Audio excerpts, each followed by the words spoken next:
Alright, so quick disclaimer for all my other subscribers. This video is intended for somebody who has never done a card trick in their life. I figured I'd post a video. I know summer's coming up, so I know people are going to be looking up, how to do card tricks, and if they don't know where to start, it could be a hassle. So this is for somebody who has never done a trick in their life and they want to know where to start. So this trick is pretty simple, but the end effect is really good and it has a lot of moves in here that you guys are going to need to learn. So let's say you could have the spectator shuffle up the deck, and then what you could do is you could tell them, let's say we take the top card, in this case the 5 of clubs. You tell them you're going to take the 5, put it into the middle, and you show them that you don't really know exactly where it is. It's somewhere in there. And at this point you tell them, okay, go ahead and cut the deck, and then you go ahead and mark that cut so you can leave the deck like that. And you can tell the spectator, you know what, they shuffled the cards, you went ahead, you pick the top card, you put it anywhere in the middle, and the spectator cut exactly. Even though we did all that, the spectator cut exactly to their chosen card. So this is a video, guys. Hope you guys like it, and if you want to learn how to do it, don't forget to stick around for the tutorial. Alright, so like I said, it was really basic. For all you beginners out there, this shouldn't really look too intimidating. This move is only made up of really two sleights, and they're pretty easy, and you can use these in a lot of different tricks. So to begin, the first thing you want to do is you could have the spectator shuffle up a borrowed deck or anything.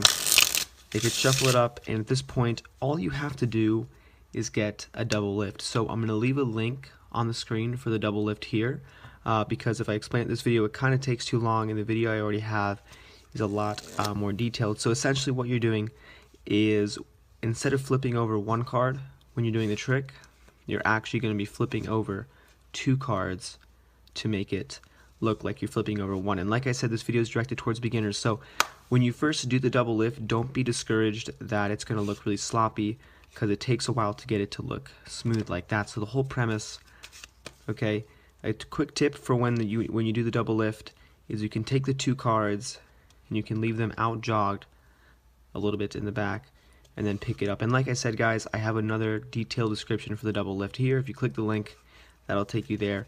And now once you do the double lift, you can take it and take their card, in this case the Jack of Diamonds.